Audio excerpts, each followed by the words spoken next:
Puta, Guedes já. Guedes já.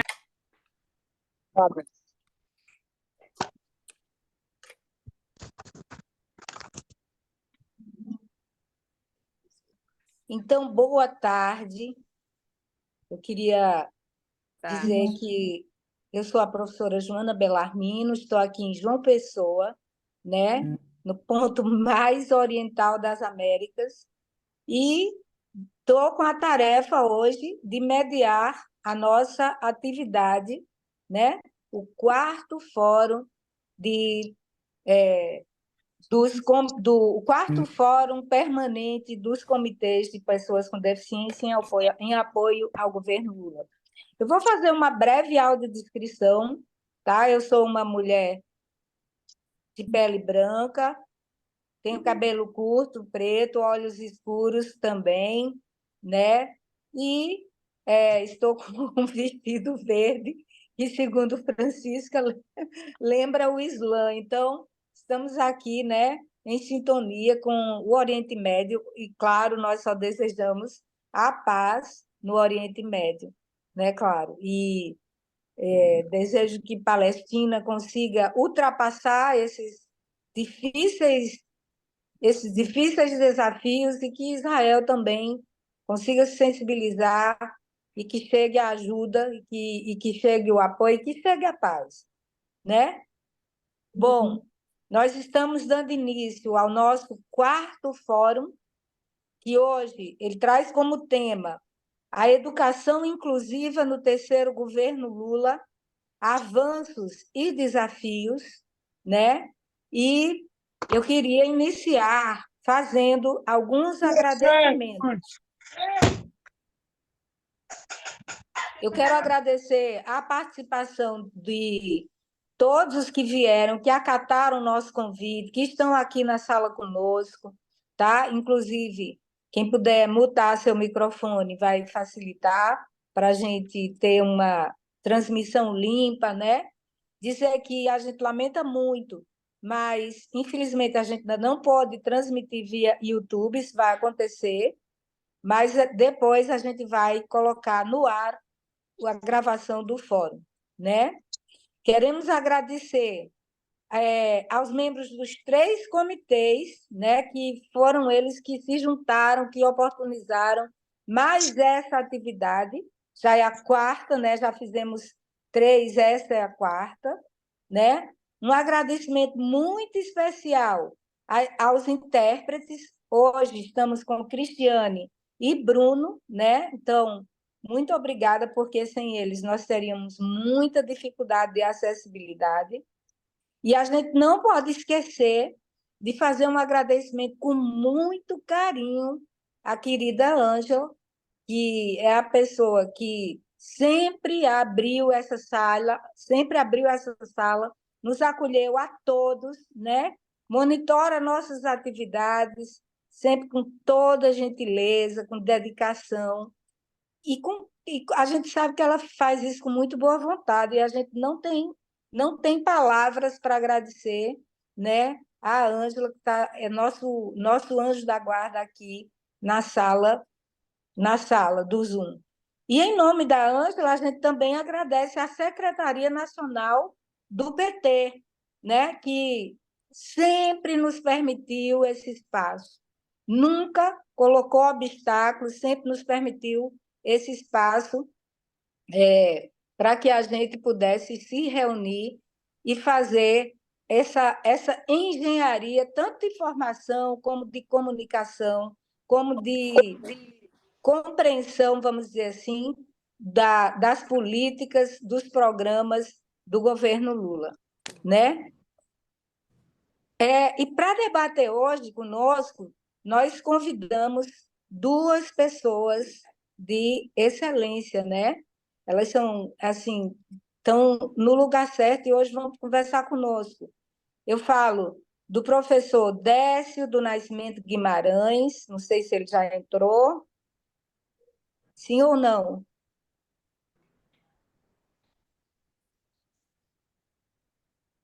Não, Joana. Ah, ele acabou de ingressar, né?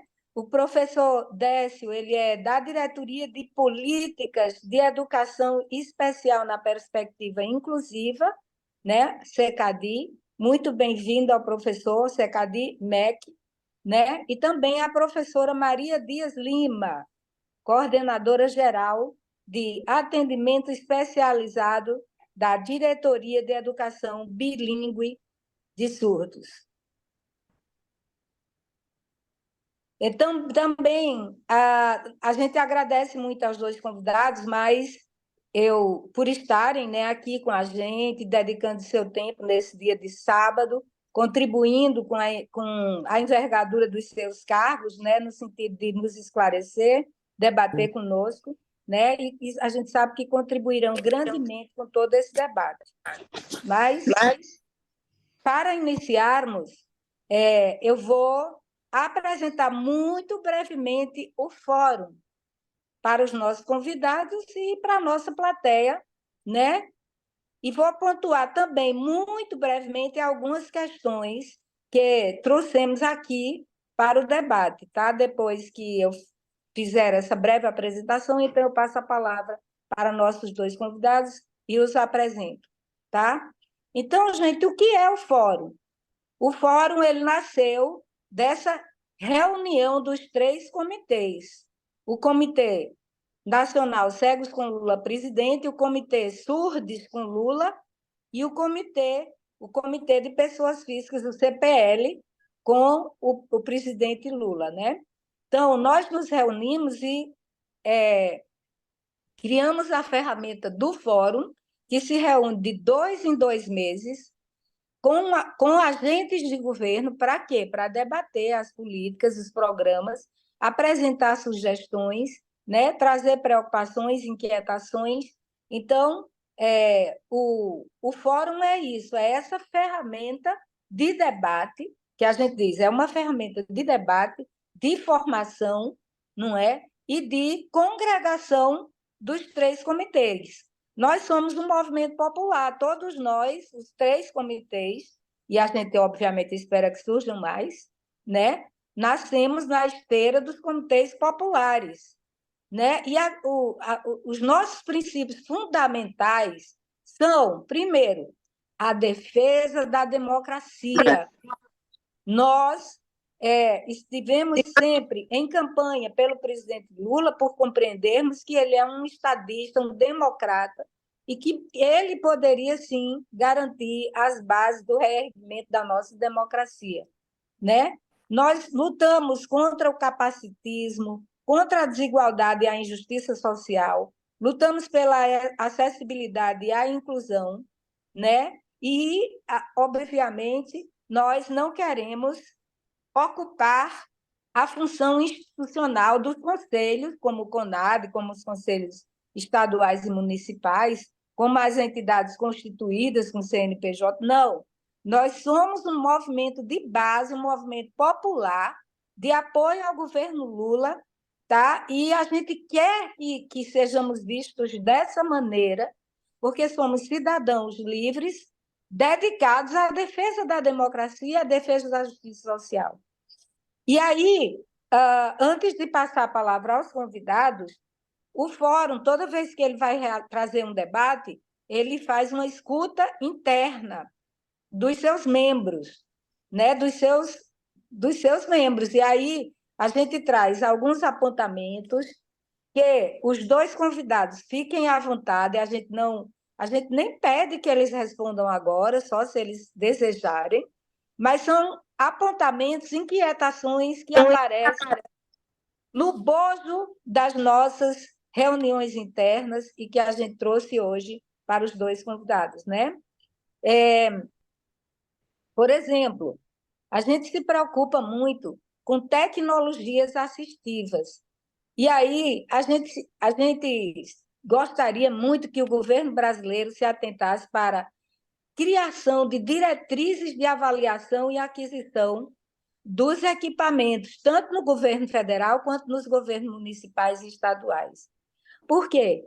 Está se investindo muito dinheiro em tecnologias que não são adequadas à alfabetização de crianças cegas, sobretudo, né? e nós estamos preocupados com a aquisição volumosa desses equipamentos, sobretudo por governos estaduais e municipais. Então, o MEC precisa estar atento, né, criar diretrizes de avaliação, escuta de educadores para que a gente gaste bem o dinheiro público, né? Empregue bem o dinheiro público. Ainda nessa área de tecnologias assistivas, a gente precisa que haja que haja essa política seja retomada, ela existiu no governo Lula, nos governos Lula e, sobretudo, nos governos Dilma, né? Kits escolares e kits para pessoas com deficiência, né? Garantindo tanto o uso pessoal quanto o uso dentro e fora da escola dos kits básicos para a educação das crianças, adolescentes e jovens. A gente, por exemplo, na área da cegueira, sabe que há uma carência muito grande, né, de kits básicos. Kits que envolvam regletes, funções, soroban, gravadores, o aluno recebe computadores, mas ele não pode usar em casa, então que haja essa preocupação. A formação continuada, não é, de professores. A gente sabe que o MEC tem investido nisso e a gente pede que haja políticas e recursos mais volumosos para a formação. E a gente acha que deve haver ênfase a uma formação, sobretudo na cidade do interior do país, onde a gente sabe que a situação das crianças com deficiência ainda é muito precária, né? Também valorização do braille, da língua brasileira de sinais. A gente viu no plano decenal, na meta 4, que a comunidade surda pediu professores bilíngues, preferencialmente surdos.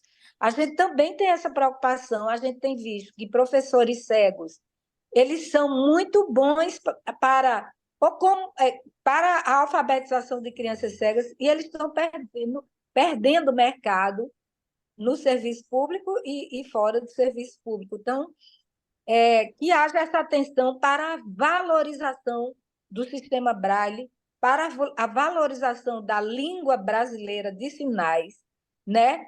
E aquisição de tecnologias, aplicativos que possam favorecer o aprendizado dessas crianças. Então, nós recebemos reivindicações de formação de professores bilíngues no ensino, na rede pública de ensino do país, tá? E a questão do orçamento. Nós nos preocupamos, talvez os professores possam falar brevemente, qual é, de fato, dentro do grande orçamento da educação, o orçamento da educação inclusiva, de políticas de educação inclusiva. E, finalmente, há uma fiscalização para a aplicabilidade, né? Eu sei que o cidadão ele pode ser, sim, um fiscal do governo na aplicação dos recursos. As organizações também têm um papel importante no controle social, mas a gente traz também esta preocupação. Eu vou concluir, já para passar para os nossos advogados, convidados, dizendo o seguinte: nós não temos nem de longe a pretensão de esgotar o tema da educação inclusiva, porque ele é amplo, ele é diversificado, ele envolve diversas correntes de pensamento. Então, o nosso intuito aqui é realmente debater, abrir uma primeira janelinha para a gente compreender quais são os avanços e os desafios que vamos ter nesse terceiro governo Lula. Então, gente, eu vou apresentar os dois convidados e eles vão decidir quem vai começar a falar primeiro, tá? O professor Décio Guimarães é doutor e mestre em cognição e linguagem pela Universidade Estadual do Norte Fluminense, Darcy Ribeiro. É também professor do Instituto Federal de Educação, Fluminense Federal de Educação, né? O Instituto Federal de Educação Fluminense. Nós agradecemos muito a participação do professor Décio. A professora Marisa Dias Lima é doutora em educação pela Universidade Federal de Uberlândia e é professora da Faculdade de Educação daquela universidade. Bem-vinda, professora, bem-vindo, professor. Quem gostaria de iniciar a falar?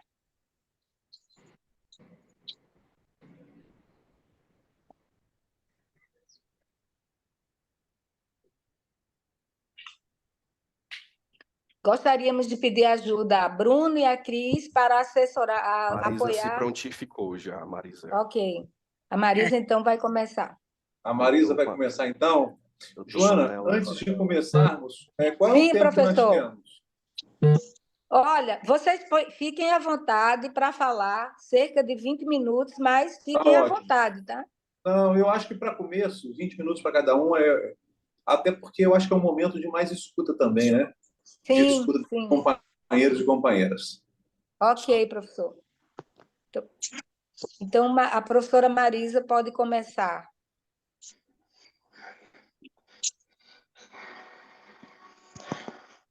É você que faz a fala da Marisa ou não? Boa tarde a todos. Primeiramente, irei fazer uma breve audiodescrição. Tenho cabelo curto, com mechas loiras, tenho pele clara, branca. Eu meço 1,62 m aproximadamente. Estou aqui com os olhos verdes claros, tenho um brinco, estou com as unhas pintadas de esmalte branco. E estou com a t-shirt preta. É um prazer receber esse convite e participar deste fórum.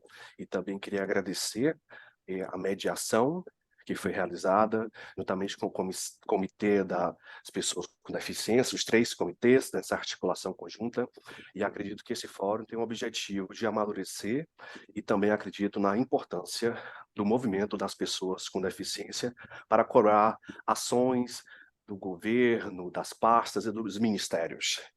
Pensar na perspectiva das pessoas minoritárias é pensar e fortalecer também ações, mas também dar protagonismo a estas para que consigamos aí uma equidade necessária.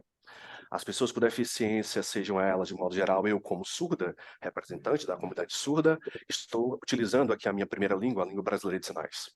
O Bruno Carioca está fazendo agora a interpretação para a língua portuguesa.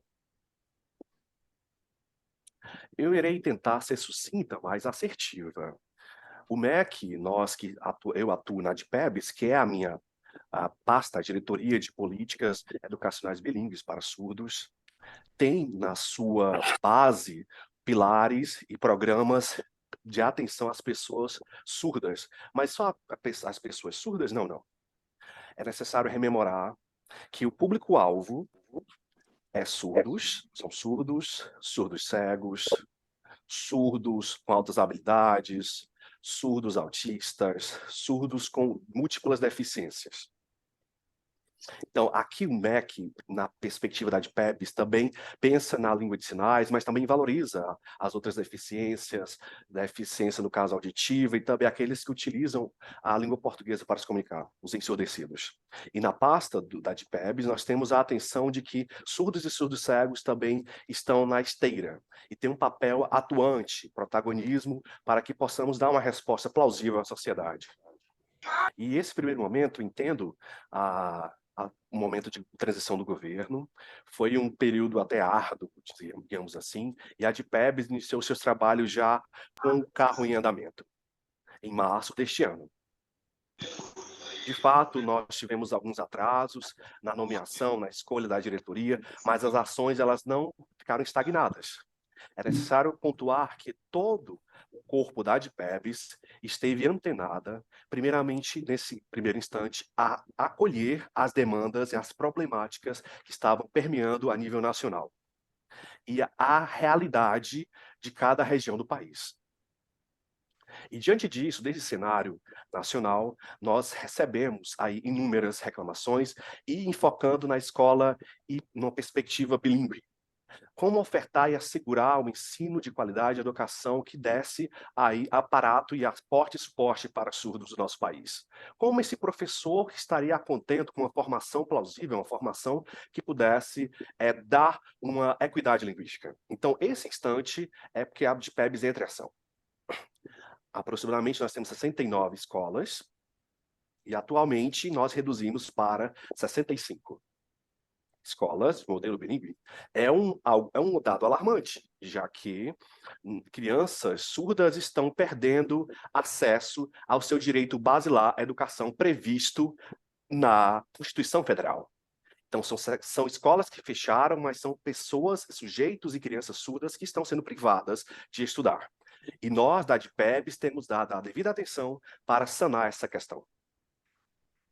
Nós temos também acolhido e recolhido denúncias, reclamações de diversos nichos, alguns polos, algumas capitais, classes bilíngues de surdos que é necessário reverter. É uma estratégia de reversão. É uma atuação árdua. Em breve eu irei esmiuçar um pouco mais. A escola bilíngue, nesse molde, 65 escolas, elas estão nos centros urbanos. E nós precisamos entender essa realidade. Como que está a educação de campo?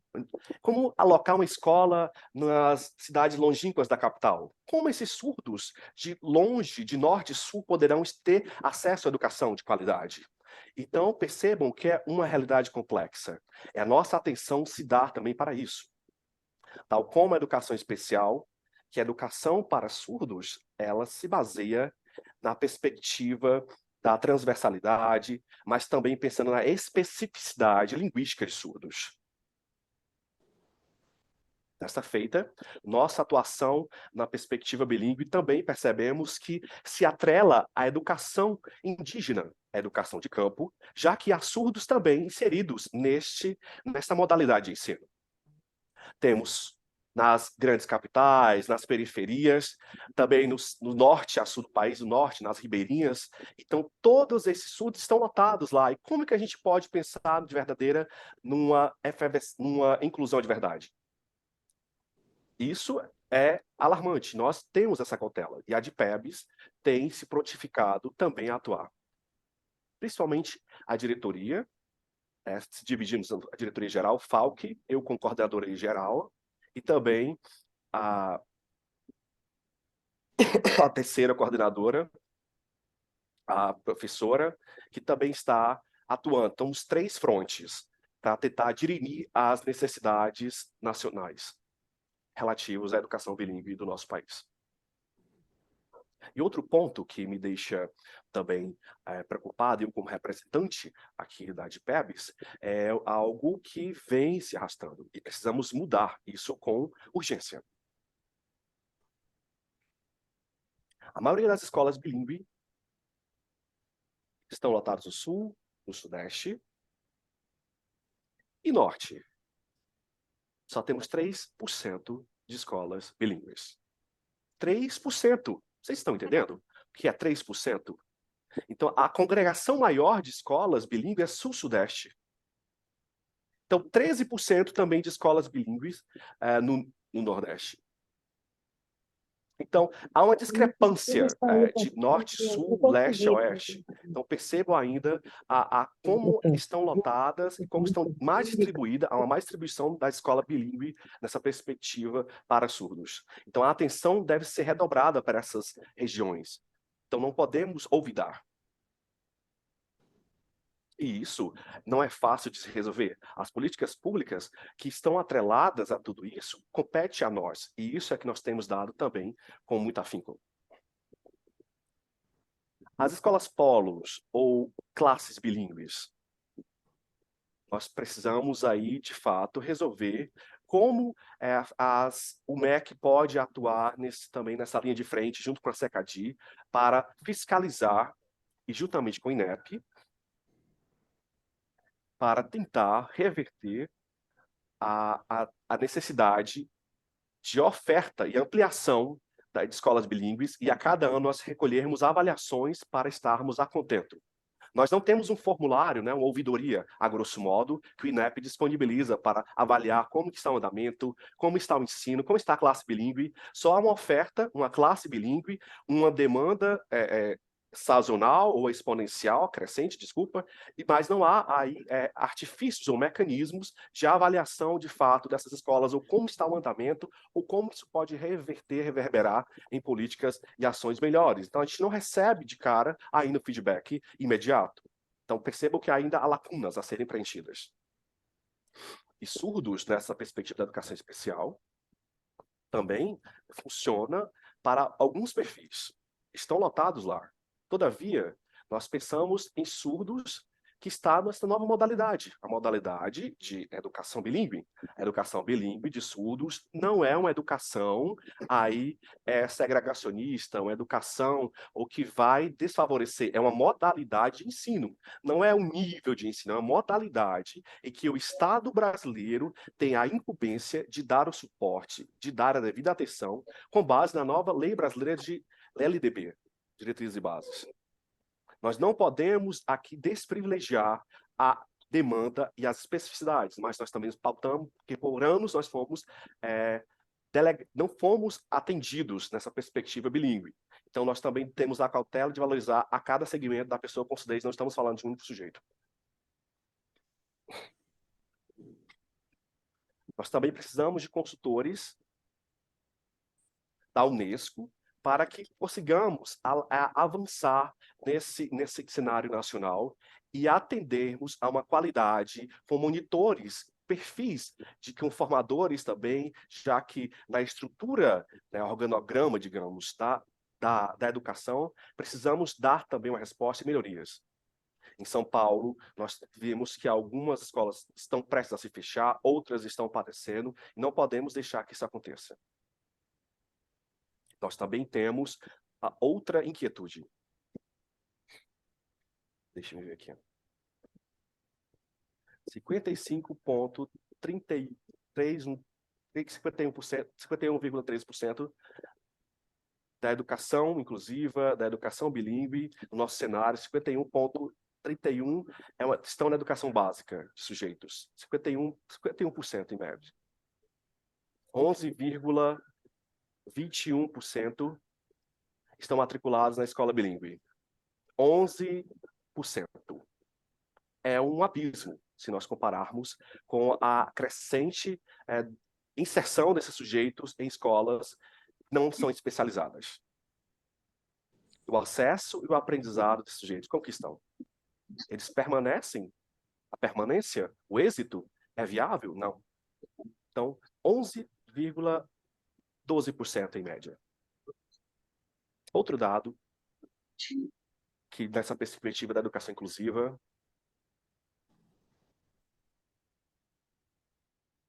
7.823 temos um dado, estão inseridos na escola bilíngue, mas é um problema. É um dado alarmante. Nós tivemos aí impedimentos, já que a maioria das crianças surdas que estão lotadas na escola bilíngue, Fundamental 2, elas saem e migram para outra modalidade de ensino. Não há uma continuidade. Isso também nós não podemos deixar que passe despercebido. Assegurar o direito à oferta em todas as etapas, seja no Fundamental 1, 2, de 0 ano até o ensino superior, na perspectiva bilíngue, é imprescindível. Já que estamos fechando, e se compararmos a alguns anos atrás, nós tivemos uma decadência. 31,5% de alunos surdos abandonam a escola bilíngue e migram para outros tipos de modalidade de ensino. E se não há uma continuidade de uma perspectiva bilíngue, de uma educação bilíngue, isso reverbera em quê? A gente pensa que tem relação com o transporte, o ir e vir, familiares que têm aí seus filhos, né, pais, que também se sentem impedidos, mas principalmente em escolas, como eu falei, que estão longe do campo, longe da sua residência. Então, nós precisamos reverter e ofertar também o transporte na melhoria para assegurar essa educação. Estamos conversando com a FNDE também para saber de que forma podemos agregar essa perspectiva da educação bilíngue aqui, junto à DPEBs, para reverter a situação tão alarmante, tão gritante que temos vivido e crianças surdas têm passado. Isso acontece também com a educação do campo, a educação indígena. As pessoas acham que o transporte apenas é um transporte elementar, não é. O transporte escolar, ele tem um papel não só para deslocamento, mas também para auxiliar e para dar o suporte na educação. Faz parte do processo. E às vezes, na mesma cidade, temos 3, 4, 5, 7 escolas bilíngue. Em outras, não há nenhuma escola bilíngue, em outros municípios. Então, percebam como essa má distribuição acarreta, né, em defasagens, em evasões. Então, para que a gente possa também tentar reverter essa situação, é necessário pensarmos para além, né, da sala de aula. Pensarmos também no deslocamento ir e vir desses sujeitos, e o transporte escolar pode mitigar esse infortúnio. Outra também inquietude e preocupação, que alguém falou sobre a formação continuada de professor. Concordo, eu sou total acordo. Nós temos aí um histórico de falhas no ensino, a qualidade não está a contento, não temos professores fluentes, bilíngues de fato, e estão lotados nesse âmbito educacional. Ser bilíngue não é só saber Libras. Ser bilíngue é além disso. Professor bilíngue significa que a instrução, a interação, a comunicação e a educação e a sua didática, a sua metodologia, o seu planejamento, a oferta de todo o arsenal teórico, cabedal, prático, a sua praxis em si tem que estar antenada com a língua de sinais. Esse é o papel de um professor bilíngue que deverá estar lotado lá na educação bilíngue. Isso é o conceito de educação bilíngue, ser bilíngue. Mas por que eu estou falando isso? Em razão de, analisando a conjuntura nacional, os resultados dos processos de ensino-aprendizagem de surdos, Ai, Deus do céu e da terra.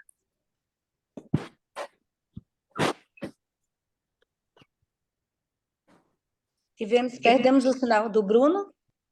pronto, mais uma vez. Ok. Sobre o docente, o papel docente, professor, é a formação continuada. Pensando no Enem, no ensino médio.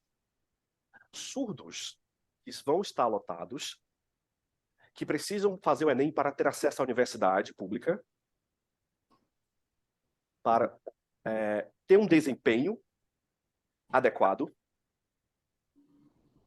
Observa-se que os surdos, pensei em letras Libras, tem que fazer a prova em vídeo Libras. E a prova do Enem tem acessibilidade em Libras, a tradução, mas observem. Vídeo em Libras, videoprova, não vai resolver a questão de uma defasagem histórica, já que o conhecimento prescinde a instrução, como falei, a comunicação, isso desde a eternidade. A Videolibras, ela vem como forma de assegurar o direito, mas para resolver todo o histórico de reprovações, é necessário ir além. Se nós analisarmos, 50% de surdos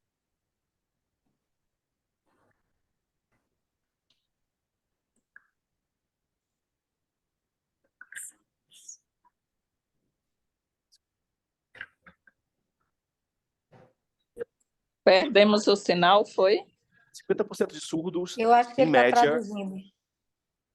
tem aí um resultado insatisfatório. As avaliações das redações dos surdos têm se demonstrado dessa forma. E são profissionais que estão avaliando a redação. Uma escola, 50% de surdos não educação, conhecem, não dominam a língua portuguesa. uma Como escola, assim? uma... As informações estão perdidas, os meios de comunicações, as mídias não dão acessibilidade. Então, como assegurar um direito, como vocês acabaram de falar sobre Israel e Palestina? Será que os surdos estão a par de tudo que está acontecendo no Oriente Médio? Como vocês estão debatendo aqui? Acredito que não, porque não estão tendo acessibilidade, não estão recebendo aí na sua primeira língua. Então, 50% em média de surdos deixam a desejar na redação do Enem. 0,84% de surdos, em média, tem essa necessidade da língua portuguesa. Isso significa que não há um aprendizado de fato. Carrega aí lacunas e acredita que uma videoprova no Enem vai resolver a questão. Não vai, lamentavelmente. Já que a língua portuguesa para surdo exige o quê? Uma premissa, estar ciente da sua primeira língua. 0,40% em média, 14%, desculpa. Acontece que de matemática também está em defasagem. Você fala, mas matemática é só visual? É conta? Sim. Mas surdos também sentem necessidade, sentem dificuldade. E são aí tolhidos por conta de um histórico, por conta da educação, que não está aí dita inclusiva. Não foi inclusa, não foi incluído, eles não foram incluídos. Então, são dados que eu trago para vocês, para que possam refletir. É um problema que se estende e que não iniciou agora, já decorre de um passado, que a gente encara isso e recebe agora esses dados e tenta mitigar. Esse é o nosso desafio. E as pesquisas do INEP apontam que a maioria dos gestores que estão lotados em escolas inclusivas, escolas especiais ou na perspectiva bilíngue, alertam que tem insuficiência no perfil. Esse perfil é insuficiente, não estão dialogando diretamente com a necessidade. 68% fala, olha, o meu perfil combina com isso? Combina, mas na prática não há. De fato, há uma discrepância entre o que é dito e o que é real. Resumidamente, a DPEBs, enfim, desde o governo, desde março deste ano, que tem recebido essas demandas, tem se debruçado, em média, 7 meses, para tentar dar uma resposta, reverter todo esse cenário.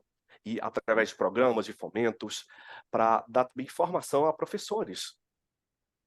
Estamos entrando em parceria com 11 universidades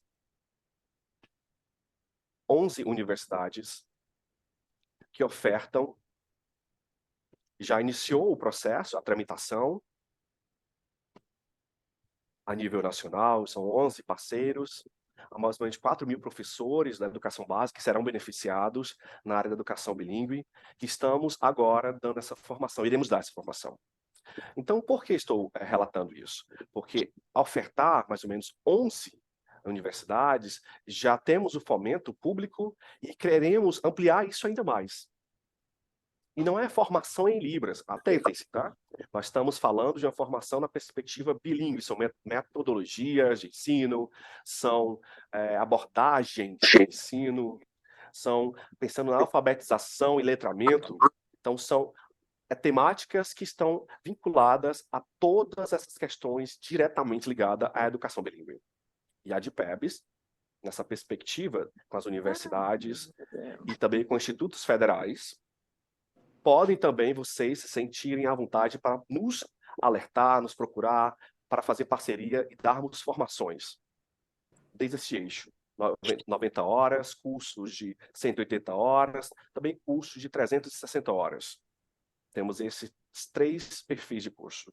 As universidades que estão interessadas, os institutos federais, podem aí nos procurar, que estaremos de portas abertas. Nós temos já os fomentos dos fundos, estamos entrando em parcerias também, estamos agora descentralizando, expandindo para todo o país, para que os próximos anos, de fato, o orçamento possa ainda aumentar e possamos dar diretamente uma solução para tudo o que está acontecendo. De fato, o orçamento que é ofertado não foi tão satisfatório, mas acredito que com essa nova ação, com essas novas ações, nós podemos ampliar ainda mais. Então, percebam que a gente não pode deixar acontecer, como algumas escolas bilíngues fecharam, nós precisamos ainda ampliar essa oferta de escolas bilíngues para que esses fomentos e esse orçamento possa ainda mais estar em paridade. Espero e acredito que mais universidades possam também alocar, buscar parceria com a ADPEBs, para que a gente possa também pensar em cutucar, digamos assim, a grosso modo, o governo, e assim nós possamos também ampliar nossa oferta e formar profissionais de qualidade.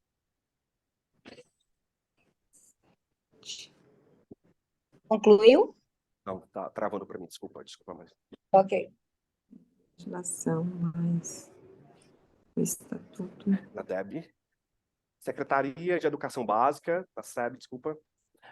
Também procuramos a diretoria de formação específica para pensarmos na Secretaria de Educação, também dos municípios e estados, e aí tentar dar uma solução para as questões, né? A gente vai descentralizando, vai capilarizando essas ações, seja, né, de uma hierarquia menor, micro, macro, micro. Estamos também elaborando para os próximos anos uma jornada de formação de educação bilíngue para surdos, em que nós temos o marco de ser pioneiro e darmos para gestores de cada escola bilíngue estar aqui em Brasília para a gente entender, ter um contato mais próximo e também compreender as realidades desse país continental. Convidaremos FNDE, outras instâncias do governo, para PAFOR, outros níveis de formação, para que possamos elaborar materiais bilíngues e os PNLDs, também para livros didáticos, que é necessário nós fomentarmos. E os gestores, eles podem receber essa informação, porque muitos deles não estão cientes disso, estão alheios. E essa jornada bilíngue, essa jornada tem esse intuito de pensar uma sistematização de qualidade, de oferta de ensino e de permanência. Outro ponto que eu já tenho notado, o MEC tem elaborado ações com o PAFOR. CAPS-UAB, da UAB também, das Universidades Abertas. E a SECADI, nessa trincheira, tem cobrado também, junto às outras instâncias, outras pastas, para que nós possamos, conjuntamente, com as pessoas com deficiência e diversidade, pensarmos em uma oferta de ensino também para os municípios. Aqueles que têm graduação ou aqueles que já têm vai ser a segunda graduação. Então, o curso PAFOR tem esse perfil e as secretarias de educação podem abraçar e as universidades também podem ofertar em parceria com a ADPEBs e a SECADI tem dado essa atenção. Então, muitas vezes serão sujeitos que não teve contato algum com a educação bilíngue e nós agora podemos dizer que nós conquistamos também mais uma vitória e das universidades abertas. Nós temos vagas específicas para educação, diversidade e inclusão, aqui da SECADI, e os editais que são abertos, muitas vezes, não dão as cotas ou vagas destinadas aos PCDs, às pessoas com deficiência. E agora, a CAPES também tem fomentado editais, junto com a SECADI, para não olvidar, para não desprivilegiar ou não esquecer desses sujeitos. Então, são vagas, são cursos, especializações que serão ofertadas aí para diversos setores, nichos e agora também na perspectiva da pessoa com deficiência. Vagas para essas pessoas. Em junho, até pouco tempo, nós assumimos um compromisso nacional de alfabetização para as crianças. E esse compromisso, na idade certa, percebemos que é imprescindível, porque a alfabetização tem as suas abordagens, os seus vieses, E na perspectiva da educação bilíngue para surdo, aqui é o momento de a gente fortalecer ainda mais. E o decreto da LDB já prevê isso, a nova LDB. E a SEB, né, a Secretaria de Educação Básica, já tem elaborado programas e projetos e planos para dar essa alfabetização específica a cada nicho, a cada sujeito, a cada setor, e eu estou falando especificamente também das pessoas surdas. Eu sei que o MEC está agora participando da sociedade. Até anteriormente, nós não tínhamos isso, há uma discrepância, um abismo, fechavam as portas para a sociedade. E esse movimento é salutar para que a gente retome aí um país. E nós temos observado também todos os setores da educação, os institutos federais, as universidades, e os surdos também têm nos alertado sobre isso. Até um tempo atrás, tivemos algumas portarias, a 933, sobre a Comissão Nacional de Educação Bilíngue. Está vinculada a 23 instituições, perdão. E 46 parceiros que estão aqui na assessoria agora do MEC. Então, essa Comissão de Educação Bilíngue tem essa incumbência de dar essa assessoria. Nós não podemos deixar passar esse momento de fortalecer ações, planos, porque as políticas nacionais, elas carecem demais. E nós não podemos também desprivilegiar, desfavorecer surdos que por muitos anos foram aí deixados à margem. Isso é inaceitável nos dias atuais. E pensarmos nas minorias é pensarmos em equidades agora. E acredito, tomara, que consigamos alavancar, porque o momento são de limitações orçamentárias, mas as ações elas não param. Nós não podemos aqui cruzar as mãos. É um momento de pensar em alternativas, pensarmos em como solucionar, em como dar aí respostas e, de fato, atingir os objetivos que é educação de qualidade, ensino e tudo na idade certa. Conjuntamente com o INEP, em parceria, nós temos também dados do IBGE. Ser 20 minutos e contar o tempo.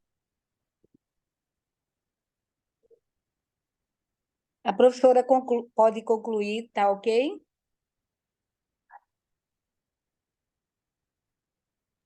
Que bom, isso é Joana Bellarmine. De economia de bateria. Que saudade. Bom, então, Cida, querida. desculpa, o tempo já se esgotou, mas o MEC, nessa perspectiva, tem fomentado o compromisso de assegurar uma educação assertiva de qualidade. Teve uma pergunta que foi destinada sobre essa articulação, já que o setor privado das tecnologias assistivas, ou o governo, tem falhado por conta de dar equipamentos que não estão diretamente ligados àquele perfil, né, de cegos, de surdos.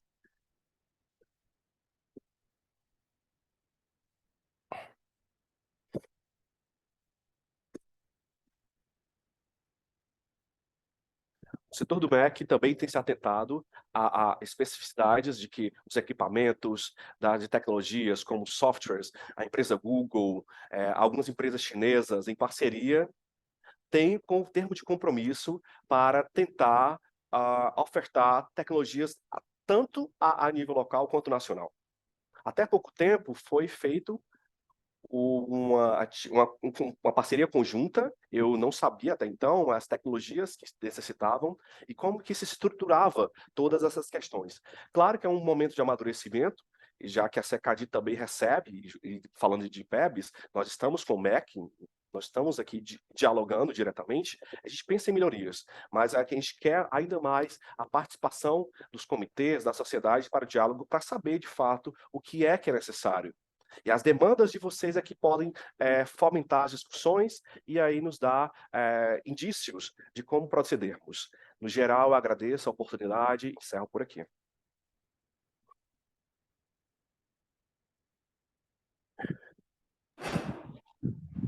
Trocar de intérprete, por favor.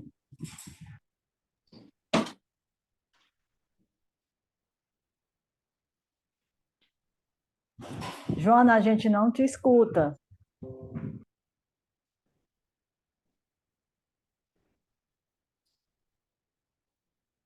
Professora Joana, liga seu microfone, por favor.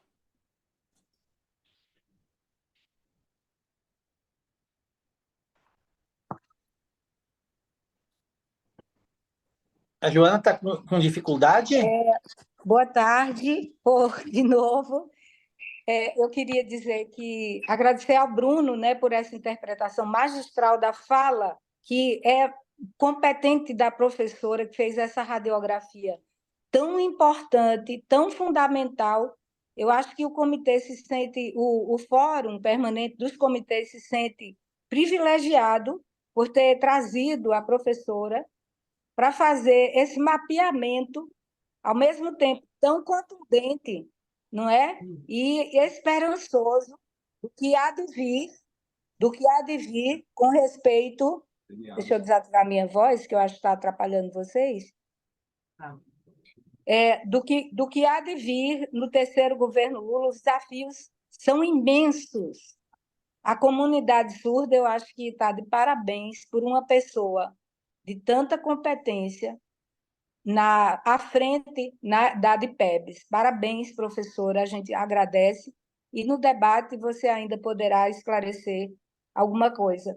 Antes de passar para o professor Décio Guimarães, queria dizer que temos aqui uma presença muito querida da deputada Cida Ramos, é minha colega aqui da Universidade Federal da Paraíba e também daqui da Paraíba, uma deputada atuante pelos direitos da pessoa com deficiência. Bem-vinda, Cida, a gente fica muito feliz. Obrigada, querida, obrigada.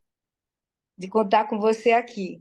E agora sim, vamos passar a palavra do professor Décio Nascimento Guimarães, agradecendo muito por sua vinda aqui entre nós. Muito boa tarde a todas as pessoas. É uma grande alegria estarmos juntas e juntos num momento tão importante. Um momento de escuta, um momento de diálogo e, por que não dizer, um momento de luta. Quero agradecer o convite e dizer que este movimento, ou melhor, estes movimentos sociais que compõem este fórum é fundamental para a promoção e a efetivação das políticas públicas. Ai de nós, se não fosse os movimentos das ruas. Eu sou um homem de pele clara, uma pessoa cega, cabelos curtos, um pouco grisalhos, estou usando óculos escuro, visto uma camisa branca de manga comprida, e estou falando aqui de um quarto de hotel, uma vez que estou na cidade de Manaus, acabei de chegar para um congresso de educação. Bom, eu quero fazer uma saudação à companheira deputada Cida e também a todas as pessoas presentes, e também saudar a companheira Marisa e felicitá-la pela sua explanação muito clara, muito objetiva. Dizer, Joana, que você foi muito pontual nas questões que você compartilhou conosco no início deste encontro. E vou dizer, inclusive, que isso facilitou muito, porque parece, inclusive, que nós compartilhamos nossos roteiros. Você compartilhou comigo as inquietações e eu compartilhei com você o roteiro de questões que tinha planejado trabalhar nesta tarde. Isso quer dizer que estamos em sintonia, até porque dividimos a mesma trincheira, estamos na mesma frente de luta. Dizer que 2023 é um ano muito importante para todas e todos nós. É o ano de um recomeço de Brasil. É o retorno do nosso presidente Lula. E todos e todos aqui sabemos o quanto lutamos para este recomeço, para essa retomada. E dizer que o lema que o presidente Lula nos apresentou, união e reconstrução, fala muito para nós e se comunica muito com a nossa realidade. Bom, eu quero apresentar para os companheiros e companheiras o meu lugar de luta neste governo. Eu estou diretor de políticas de educação especial na perspectiva inclusiva e também ocupo algumas cadeiras representativas representando o Ministério da Educação em algumas frentes muito estratégicas para o nosso movimento. Eu estou como representante do MEC no Comitê Interministerial de Tecnologia Assistiva, estou como conselheiro nacional do direito da pessoa com deficiência, estou acompanhando como convidado permanente o grupo de trabalho da avaliação biopsicossocial e sou um dos representantes do Ministério da Educação também na elaboração do Plano Viver Sem Limites 2. Então, algumas questões, Joana, são fundamentais. Primeiro, deixar claro que nós encontramos a educação em situação de extrema precarização. As principais políticas públicas de educação interrompidas.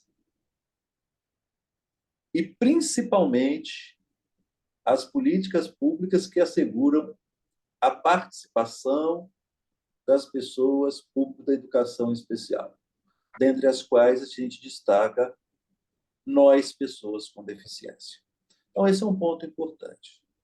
E dizer que nós temos um grande desafio de retomarmos as conquistas que alcançamos até 2016, que foram interrompidas pelo golpe sofrido pela presidenta Dilma, e mais, e devolvermos tudo aquilo que nos foi tirado e ainda mais avançarmos. Então, eu vou iniciar trazendo alguns números para vocês. Por exemplo,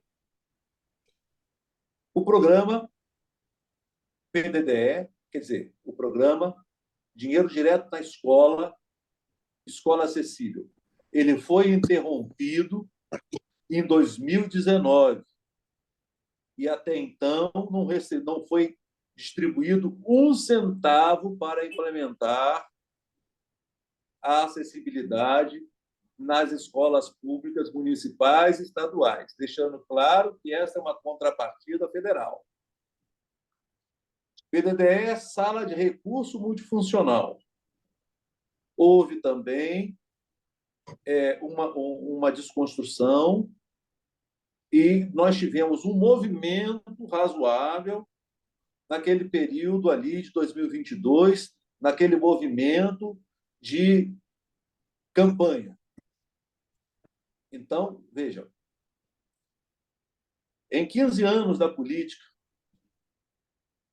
nacional de educação especial na perspectiva inclusiva, nós alcançamos, ou melhor, nós implementamos com recursos federais nas escolas públicas municipais e estaduais apenas 31%. Apenas 31% das escolas públicas deste país foram contempladas com recurso PDDE, Sala de Recurso Multifuncional. E eu quero dizer a vocês, nós encontramos um orçamento daquela maneira, porque esse orçamento de 2023, nós estamos ainda operando com o orçamento planejado pelo governo passado. Então, percebam que nós precisamos implementar algumas políticas públicas. Então, até junho, nós tínhamos 100 milhões para implementar e distribuir o PDDE, Sala de Recurso Multifuncional. E hoje eu quero dizer a vocês, nós já alcançamos 250 milhões. Então, vocês percebam que, apesar das dificuldades, o presidente Lula e o ministro Camilo, assim como a secretária Zara Figueiredo, têm exigido de nós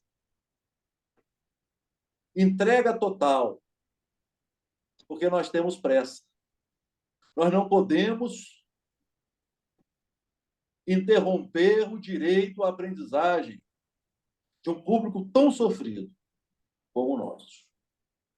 Esse é um ponto importante. Outro ponto importante que é para destacar que, no âmbito da formação, companheira Joana, nós estamos implementando uma iniciativa jamais vista nesse Brasil, construindo em parceria com a CAPES e com as universidades federais e institutos federais, nós vamos assegurar, nos próximos 3 anos, 100% de formação continuada para professoras e professores das salas comuns. Isso nunca foi feito. Não dá para ter uma ação isolada em regiões metropolitanas. Não. Nós estamos falando de 100%. De igual forma, 100% de formação continuada para gestoras e gestores. Assim como também 100% de formação continuada para os profissionais das salas de recursos, profissionais do AEE. Baixei para você. Então, percebam que nós estamos falando de uma ação de formação continuada, ousada, robusta e que verdadeiramente tem como principal objetivo transformar a realidade das escolas.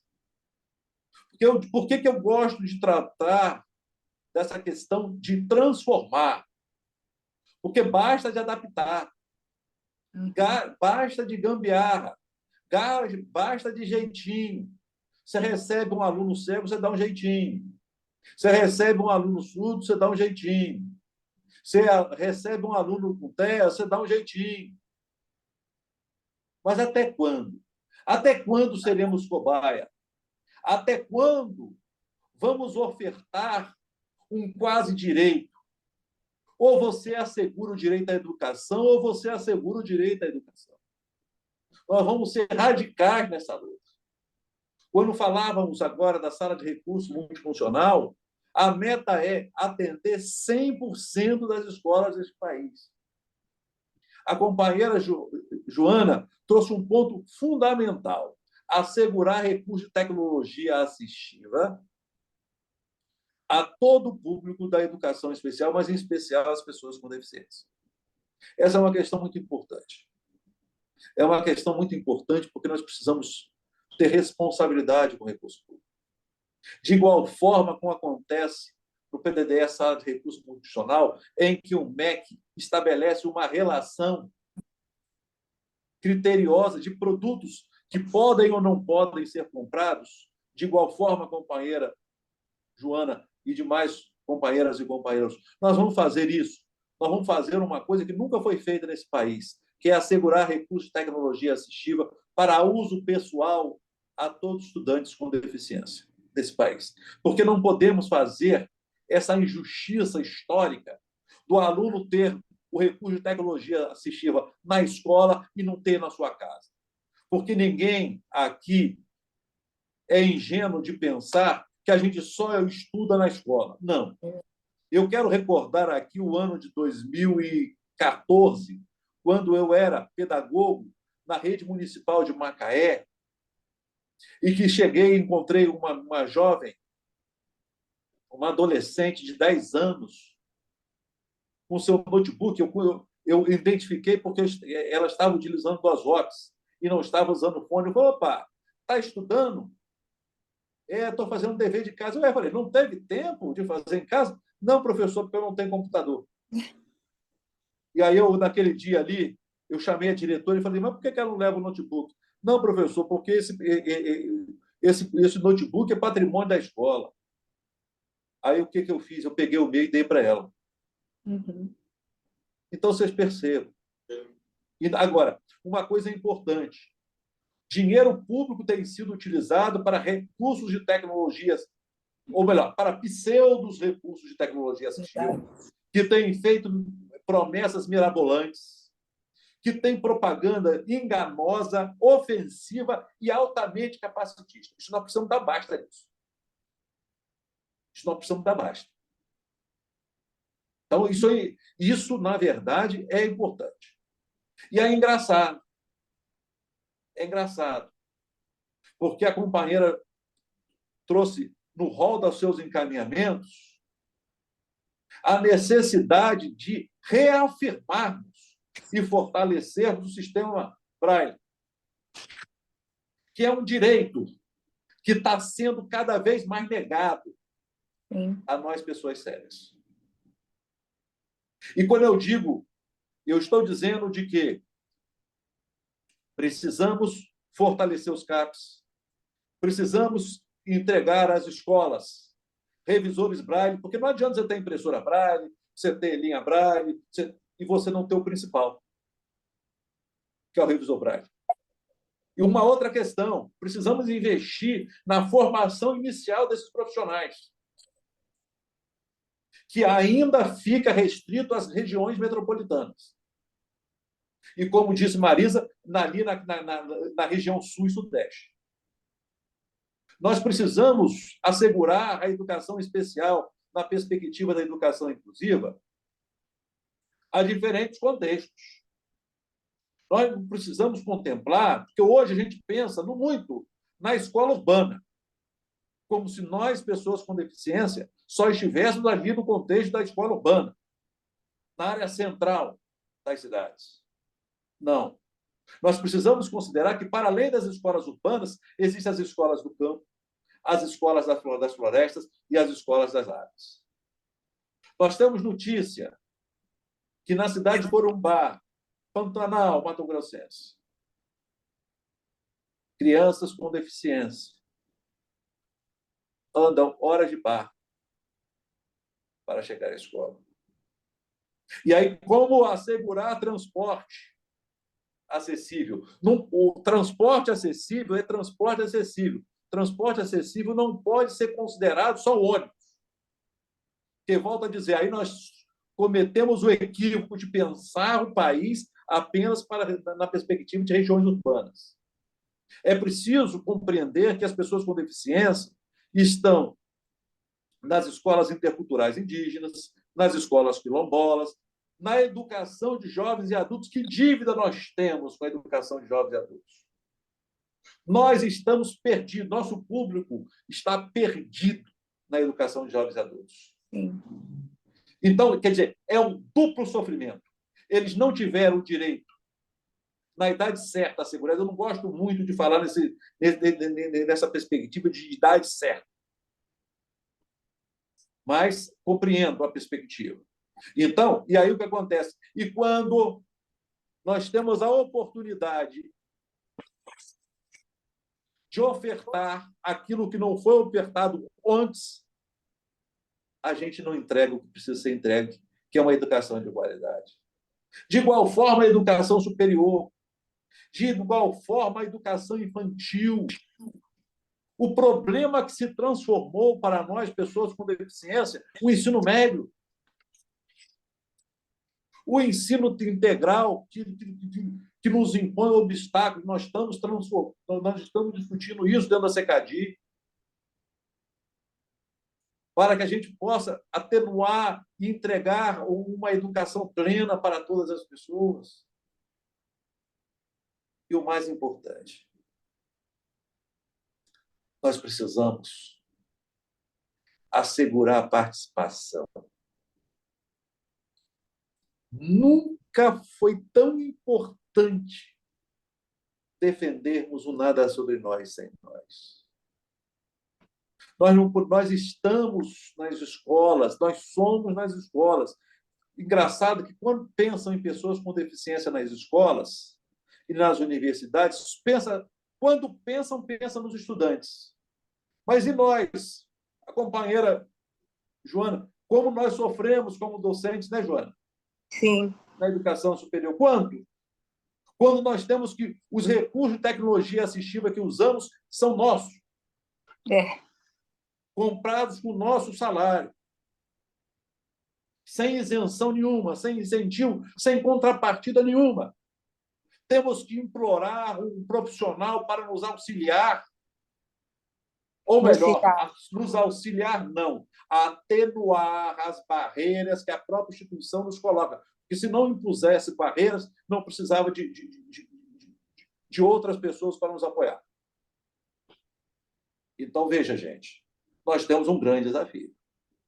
É preciso destacar que não se faz políticas públicas nesse país, nem em lugar nenhum, sem educação, mas, sobretudo, não podemos pensar em educação sem pensarmos em democracia, participação e ciência. Porque no governo passado não houve ciência, não houve democracia e não houve participação. E se não fosse nossa luta, não estaríamos hoje aqui falando em liberdade. Então, eu quero dizer a vocês que não vou me estender muito, porque eu vim aqui mais para escutá-los. Uma outra coisa que é fundamental, dialogarmos também e fortalecermos, dentro desse ecossistema que é a educação, fortalecer a educação bilíngue de surdos. Mas, de igual forma, também assegurarmos o direito dos surdos oralizados na escola comum. Sim. Então, queremos dizer o seguinte, gente, nós estamos aqui para defender uma educação para todas as pessoas. Todas as pessoas. Livro didático com acessibilidade. Outra coisa, isso tem sido muito caro. Eu não tenho dormido, porque não dá mais para aceitar que o aluno cego, por exemplo, receba o livro didático em braille um ano depois. Sim. Não dá. Não dá. Nós precisamos fazer um barulho muito grande. E contamos com vocês, porque eu vou dizer, nós, pessoas com deficiência, somos prioridade, sim, para o presidente Lula. É isso. Obrigado, Joana. Desculpa que se eu passei do tempo. Não, professor. Estou com áudio, gente? Me Tá, sim, ouve? Joana. Sim, Joana. Sim, Joana. Professor, a sua fala foi excelente na medida em que traz tanto o viés técnico, o viés do gestor, mas também o viés político, que é fundamental, não é? Democracia pressupõe a luta pela igualdade dos direitos, e você verbalizou muito bem essa necessidade, e eu acho que esse fórum nos enche de entusiasmo para fazer barulho, não é? Para escutar o governo, para propor, Então, a sua fala nos enche de entusiasmo, de euforia, e sabemos agora, pela escuta, já tínhamos conhecimento, mas sabemos agora do quanto está bem representada a educação especial na perspectiva inclusiva, né, através do seu nome. Então, muito obrigada por essa fala, tá? E está aí no Congresso, né, quase começando, e a gente agradece demais a essa sua participação. Nós não sabemos como é que está o tempo dos professores, da permanência deles aqui. Eu gostaria de saber como é que está, se eles aguentam mais alguns minutos. A professora Marisa... Joana, vamos mais meia hora aí. Tá Eu bem. acho fundamental. A gente precisa falar, dizer, né? Tá Não bem. só ouvir. A gente precisa Sim, exatamente. expor. Olha, se vocês aguentam meia hora, eu aguento. E quero dizer o seguinte, quantas vezes eu for chamado, quantas vezes eu estarei aqui. Que maravilha. Bom, gente, então, para nós nos organizarmos, deve haver muita necessidade de inscrição, mas eu queria dar inicialmente a palavra à nossa deputada Cida Ramos, que nos honra com sua presença aqui. Cida, por favor, uns 3, 4 minutos. Use aí um pouco Vou de tentar tempo. ser o mais breve Objetiva. possível e objetiva. Né? Quero saudar todas e todos, saudar minha querida Joana, saudar você, Francisca, que tem sido uma guerreira, e os palestrantes. Eu presido a Comissão de Educação da Assembleia Legislativa e diariamente recebo, não tem um dia que eu não receba denúncias, pedido de socorro por parte de familiares ou de pessoas com deficiência. Principalmente a questão dos surtos, né, o acesso à educação, isso é muito grave. Recentemente, na universidade, ficamos sem intérpretes, alunos surdos na Universidade Federal da Paraíba, sem poder assistir aula. Foi preciso ajuizar uma ação, né, na justiça, para que o interventor pudesse cumprir um direito elementar à educação. Né? Essa questão também das pessoas com deficiência visual, mas também dos autistas, que falta o acompanhante, o tutor ali. Né? Então, nós não temos tempo. Eu quero dizer a Marisa e a Décio que nós não temos tempo. Né? Nós precisamos, não é possível que crianças com deficiência estejam assistindo 1 hora de aula nos municípios, né, paraibanos. Então, é preciso fazer alguma coisa, alguma sanção que o Ministério coloque para as universidades, para os municípios que não cumprem a legislação. E é preciso entender que o acesso à educação passa pelo direito à saúde, com centrais de Libras. Nós precisamos discutir isso com a saúde, com a assistência, com as demais políticas. Fazer do acesso e da política para a pessoa com deficiência política de Estado. Porque enquanto estivermos atuando separadamente, nós não vamos conseguir nada em área alguma. Por mais os avanços que nós tivemos nos governos do PT, foram avanços importantes, mas agora são insuficientes. Nós precisamos girar a roda, porque o governo Bolsonaro destruiu tudo que se tinha em termos de acessibilidade, e nós precisamos de urgência na recomposição de direitos e acesso. São muitas pessoas, principalmente jovens com deficiência, sem direito à sala de recursos, sem direito a livros, em braille, sem direitos a muita coisa. E é preciso agir. Acho que poderia o MEC chamar também uma reunião com todas as comissões legislativas dos estados de educação para discutir com os parlamentares estaduais, não apenas federais. Né? Precisamos envolver muitos atores. Seria isso. Cida, muito obrigada. A gente se sente muito contemplado com sua presença, não é? Eu gostaria de saber se há interessados em falar, fazer alguma questão aos dois convidados. Professora Joana, eu gostaria de falar. A Patrícia Pois não. está interessada também. Porque eu vou ter que me retirar, meu amor. Tudo bem, Igor, pode falar. Muito obrigado, meu amor. Gente, primeiramente, eu gostaria de saudar a grande professora Joana por essa mediação brilhante. Queria me autodescrever. Eu sou um homem de pele negra, estou com cabelo curtinho, estou vestindo uma bela camisa branca com detalhe azul do Fortaleza, estou de calção branco e falo aqui do querido estado do Ceará e estou sentado na minha cadeira de rodas. E eu queria começar a minha fala dizendo da grande honra que é, enquanto coordenador do Fórum Permanente, junto com meus companheiros, receber essas brilhantes figuras como a professora Marisa e o professor. Mas a minha pergunta, professor, e para você, professora, é como vocês, dentro do MEC, esperam trabalhar com o Estatuto da Pessoa com Deficiência. Por que eu digo isso, professor? Porque o nosso Estatuto ele tem um arcabouço maravilhoso, mas a gente costuma não trabalhar com ele.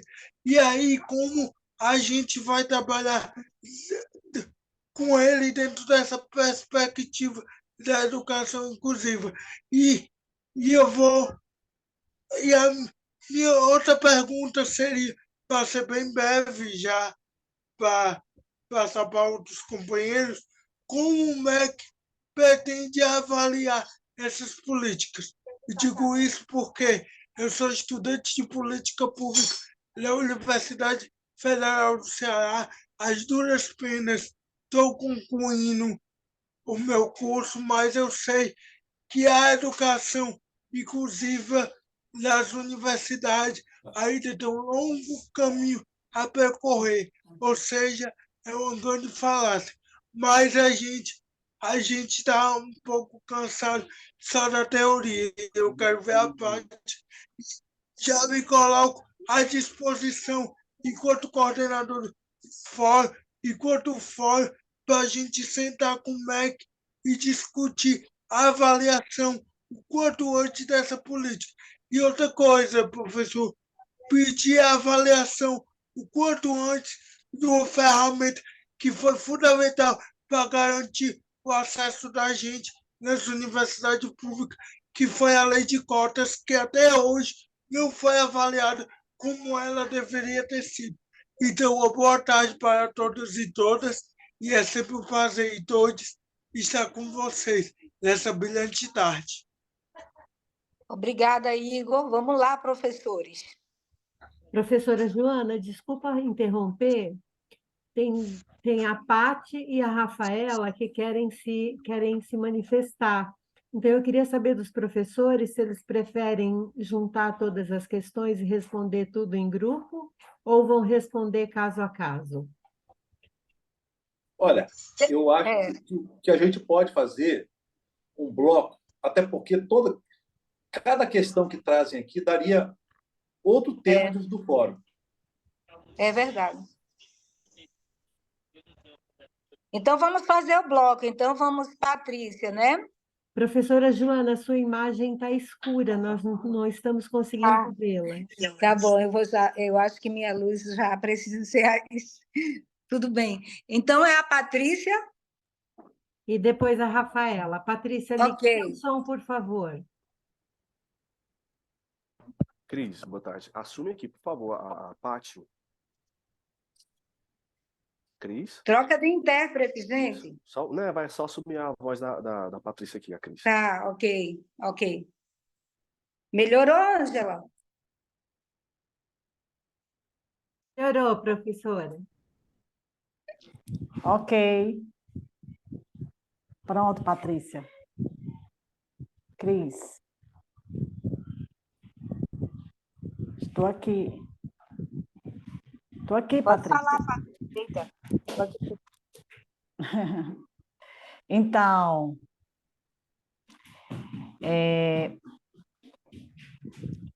eu fiz uma pergunta lá, deixei aqui no chat, e aí eu vou finalizar também, né?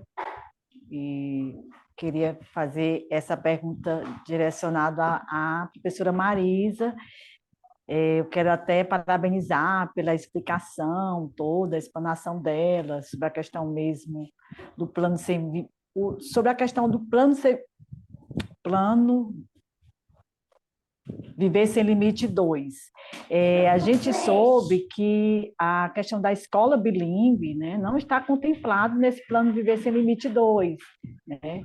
E a gente sabe que tem um representante, a FENES, no CONAD, ficou um pouco assim desesperado por conta das barreiras, né, e que ele encontrou lá no CONAD, e o diretor Falck, né, da DIPEBs, né, que também é representante do CONAD, não se manifestou, né, no momento que o representante da FENES estava lá defendendo a escola bilíngue. Então, você, como diretora de PEBs, que representa, né, a comunidade surda também, né, estamos aí querendo saber qual a sua posição, qual é a posição de PEBs nessa questão do Plano Viver Sem Limite 2, não está contemplado a escola bilíngue.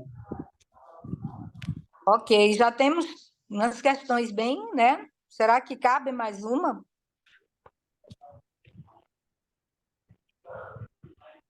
Eu acho que os professores responderiam, tem o estatuto, a lei de cotas, aí o Viver Sem Limites sem o bilíngue.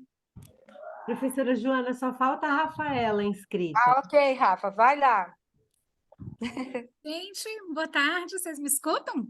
Sim. Perfeitamente. Sim. Eu sou Rafaela Sampaio, falo aqui do Ceará. Eu estou representando o Instituto Federal do Ceará, né? Estou hoje na Coordenadoria de Acessibilidade e Inclusão Social. Eu sou uma mulher negra, de cabelos negros, olhos negros, e estou vestindo uma roupa vermelha. Ótimo. Eu gostaria de parabenizar, né, os colegas que fizeram aqui a explanação, os professores Décio e Marisa, mas assim, queria direcionar a minha pergunta ao professor Décio no sentido do orçamento, tá? Eu gostaria de entender o que é que está sendo pensado via MEC, né, de previsão orçamentária para 2024, já que a gente está terminando a execução de 2023, mas a previsão orçamentária para 2024, em termos de acessibilidade, orçamento rubricado, né, carimbado, como a gente diz, para acessibilidade na rede IF. Tá? Então, se o professor puder me trazer, inclusive, nesse sentido mesmo de melhorar a infraestrutura dos nossos NAPNs, que são os nossos núcleos de acessibilidade, a aquisição de tecnologia assistiva, dentre outras questões. Muito obrigada a todos. Joana, posso... Lucas, dá para parar, que eu estou interpretando. Pode começar, professor. Então, eu quero, primeiro, me solidarizar com a luta da deputada Cida Ramos, dizer, companheira, que vou pedir a Joana para compartilhar com a senhora o nosso telefone pessoal. Estou à disposição, estamos à disposição. Essa luta é importante. Gostei muito desta sugestão de fazermos uma reunião com os representantes das comissões de educação e podíamos, inclusive, incluir também as comissões de direito da pessoa com deficiência das assembleias legislativas que tiverem, para que a gente possa fortalecer esta luta e escutar e pensar com vocês soluções. E quero dizer que no dia 9 eu estarei aí na Universidade Federal da Paraíba, a convite da companheira Adenise, fazendo uma aula inaugural aí no curso da Renafol, em parceria com o MEC, a universidade. E seria uma oportunidade boa da gente tomar um café e conversar mais de perto acerca da realidade do vosso Estado. Pois muito bem. Na sequência, o companheiro Igor trouxe uma questão muito importante, muito cara. O Igor demonstrou a necessidade de promovermos políticas públicas de educação ancorados e alicerçados no Estatuto da Pessoa com Deficiência, na Lei 13.146 de 2015. Isso é primordial e uma das primeiras coisas que eu fiz no primeiro ou no segundo dia foi cobrar dos nossos coordenadores gerais, da nossa equipe técnica, que o Estatuto fosse o documento norteador. Mas não só o Estatuto, não, Igor. O Decreto 6949 de 2009, a nossa convenção. Esse, inclusive, é o primeiro. Eu não emito uma nota técnica sem priorizar o Decreto 6949. Porque, em geral, a gente já está dizendo o seguinte: trata-se de matéria constitucional. Trata-se de um arcabouço legal que está contido na Carta Magna. Então, é nesse sentido. Agora, você traz uma questão importante. Historicamente, não monitoramos nem acompanhamos as políticas públicas para as pessoas com deficiência e público da educação especial como deveríamos. E aí eu quero dizer o seguinte: o Ministério da Educação é corresponsável. Porque, em geral, a gente precisa fazer um monitoramento, sim, mas monitorar, acompanhar com quem tem a responsabilidade de assegurar o direito. Porque é muito cômodo a gente estar aqui dentro de um gabinete em Brasília e dizendo só o que tem que ser feito. É uma construção coletiva e nós somos corresponsáveis. E é com a participação social, em parceria com os municípios, com os estados, com as câmaras de vereadores, com as assembleias legislativas, com o Congresso Nacional, com o Ministério Público, com os tribunais de conta, com o Poder Judiciário, que nós vamos fazer uma política forte. Mas, sobretudo, participação popular, o protagonismo de nós, pessoas com deficiência. Porque qualquer política pública para nós, pessoas com deficiência, que não assegure a nossa participação, está contra a nossa Convenção Internacional sobre o Direito da Pessoa com Deficiência. Isso é importante a gente deixar claro. Agora, uma outra questão aqui que aí, vamos lá, vamos ver. Então, respondi a Cida, respondi ao Igor, a Patrícia. A Patrícia trouxe uma A lei questão de muito... cotas, professor. A lei de cotas. A Pois, muito bem. avaliação da lei de cotas. Aí eu vou dizer, a lei de cotas nós precisamos avaliá-la, mas eu penso que precisamos avaliá-la já assumindo uma responsabilidade de que a lei de cotas, até hoje, na minha opinião, não para o público, para nós, pessoas com deficiência, não foi implementado como deveria. Eu não conheço uma experiência nesse país que assegure com plenitude a interpretação adequada dessa previsão legal. Agora, penso que teremos um grande aliado, um instrumento sensacional. É por isso que estamos lá no âmbito da Secretaria Nacional de Direito da Pessoa com Deficiência, lá, sob a regência da nossa companheira Ana Paula Feminella, cuidando com muito carinho da avaliação biopsicossocial. Eu penso que, se priorizada e se cuidada como deve ser feito e como temos feito, nós vamos ter um novo horizonte na política de cota. E aí eu quero, e já na direção da política de cotas, eu quero também dizer uma outra coisa, Joana. Não adianta ter política de cotas e não ter ações afirmativas outras para assegurar participação, permanência e aprendizagem. Não adianta botar só para dentro. Isso é uma questão muito grande. E isso, de uma certa forma, e aí eu poderia já pular para a Patrícia, para a Rafaela. Mas eu vou fechar com eu vou dizer a Patrícia.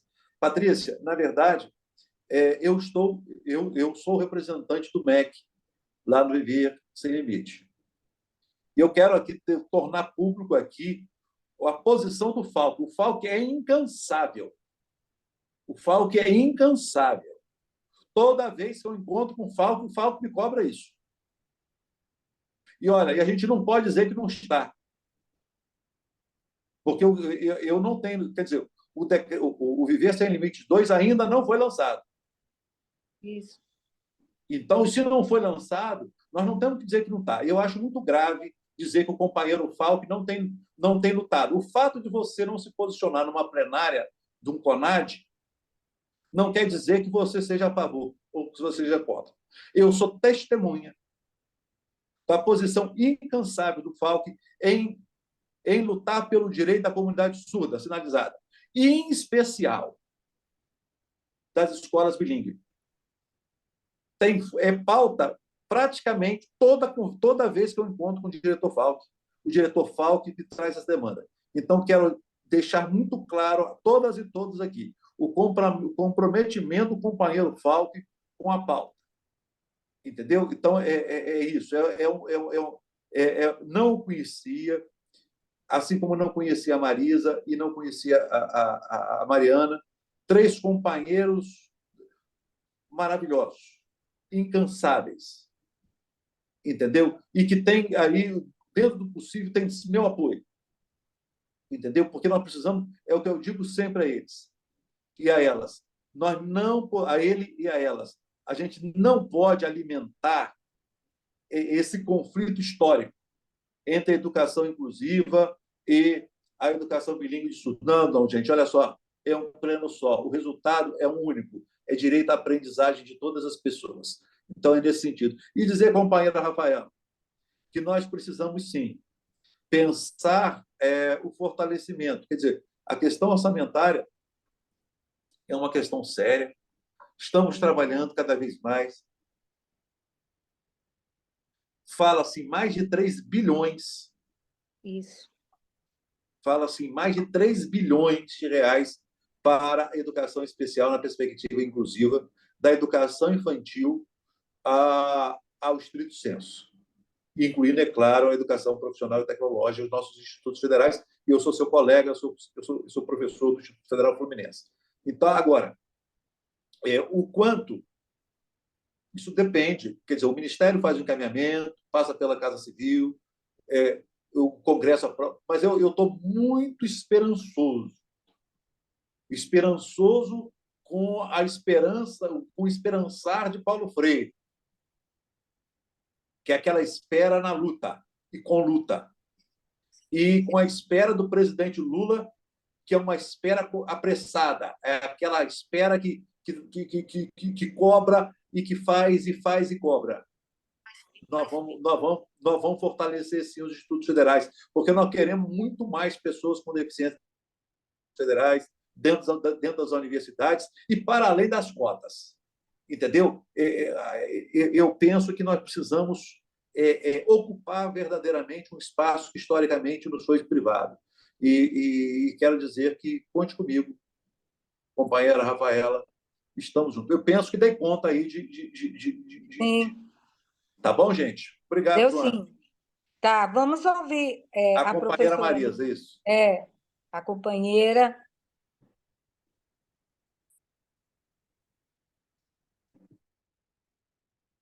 Bruno, tu assume, Bruno? Pois não, deixa eu só colocar. Alguém coloca como orador, por favor? Pronto. Oi, gente. Bom, eu vou tentar resumir. Eu acho que o nosso companheiro já deu um panorama geral, está atuando aqui no setor vizinho, né, a pasta vizinha. Décio, suas colocações foram imperiosas. E é preciso aqui desmistificar algo sobre a SECADIA, sobre a educação especial e educação bilíngue. Nós trabalhamos em parceria. Não intervimos no sentido pejorativo ou negativo de prejudicar. Muito pelo contrário, a parceria é rica e salutar e frutífera. Em relação a uma questão que foi pontuada, eu não poderia... Só um instante, gente. Caiu aqui para mim. Desculpa. Antes de responder a algumas questões, desculpa, deixar aqui registrado para que eu não possa esquecer. Eu queria agradecer ao comitê do PT das pessoas com deficiência, especial ao comitê PT Surdes, né, que tem aí lutado, que tem também nos acionado aqui na ADPEBs. Essa luta, ela não cessa, e eu estou aqui dizendo que a ADPEBs está apoiando a causa, tá bom? Isso é muito importante dizer. Em relação à Cida, as suas colocações foram muito boas, e eu não estou vendo agora a Cida, e também não pude ver aqui o rosto da Cida, não sem nenhum problema, tá? A deputada que se fez presente ou se faz, não sei. De fato, a questão de intérpretes no ensino superior é uma demanda urgente, é pungente a falta desse profissional. Nós, da ADPEB, já temos nos atentado a essa questão, porque é uma problemática que se arrasta. Mas é um decreto vigente que não abre margem para novos concursos. Então, é um decreto do governo passado que veta aí a abertura de novos concursos e extingue alguns cargos. E nós estamos tentando aqui, junto com a articulação, junto com a educação superior, o setor de educação superior aqui do MEC, para que a gente possa tentar, em apoio também com a Secretaria de Educação, um acórdão para que a gente tente mitigar e esse período a gente consiga tentar encontrar lá brechas legais para ofertar aí a abertura de novos cargos, já que surdos não podem ficar sem acessibilidade no ensino superior. Então, não é só pensar em ser aprovado na universidade, a gente pensa nessa permanência no êxito. Será que temos intérpretes qualificados? Algumas instituições não têm. Nós estamos tendo uma defasagem enorme no nosso país. E são terceirizações que às vezes eclode e outras vezes de terceirização está contento. Ou seja, há sujeitos surdos que não têm sequer tradutores intérpretes, como foi mencionado pela Cida. Então nós estamos juntamente tentando elaborar portaria para conseguir solucionar e mitigar esse impacto. A DPEBs também tem se atentado na educação básica, mas também nós assumimos o compromisso de acompanhar o que está ocorrendo lá na educação superior, e é a Mariana Campos, a minha companheira aqui de DPEBs, que tem a incumbência de estar antenada com essas questões. Caso a companheira Cida sinta-se aí interessada, pode acionar a companheira Mariana Campos, que também é da DPEBs, e está na rubrica da educação superior. É necessário que sempre falam de manuais, de denúncias do Ministério Público, nós temos recebido diversas reclamações, mas o que nós não temos algo ainda pronto, acabado, sobre as questões que se atrelam às universidades, no que tange à acessibilidade da Libras ou legendagem para surdos. Eu percebo que nós não temos ainda uma diretriz eficaz nessa questão. Então, nós também estamos tentando solucionar. Então, a LBI ela já dá aparo, né, há uns subsídios legais para que a gente consiga solucionar. Então, nós não podemos aqui negligenciar o que está ocorrendo. Então, é uma questão não só específica da Paraíba, é uma questão também que se arrasta a nível nacional. Outro ponto, sobre questões de políticas públicas na educação superior. É de extrema importância nós nos atentarmos e cobrarmos resoluções e ações que busquem aí dos municípios apoio também para que possam elaborar planos e consiga, de fato, a participação, integralização, de fato, da pessoa com deficiência e pessoa surda. Eu percebo que a forma com que tem se organizado tem deixado a pessoa com deficiência alheia, ou seja, à margem. E isso também precisa ser fomentado uma discussão que consiga dar uma resposta, solucionar uma questão tão premente. As pessoas surdas, as pessoas com deficiência, as pessoas minoritárias, elas precisam principalmente fazer denúncias para que a gente consiga entender o que está ocorrendo de fato em loco. É assim que se funciona a política pública. Não esperar que a gestão pública vá dar de mão beijada. Não existem benesses. Existem aí fomentos, articulação e cobrança. Esse é o papel da sociedade civil e das entidades. Em relação à lei de cotas, também, eu sinto uma ausência, eu diria, porque é necessário nós modificarmos. Tem algumas brechas, existem algumas falhas, 50%, alguns botam 40%, outros estipulam. Então, há variações. Então, fica muito aleatório, fica meio que, às vezes, a cargo, né, de uma legislação municipal, uma legislação estadual, que encontra lacunas e brechas para tentar driblar uma lei federal.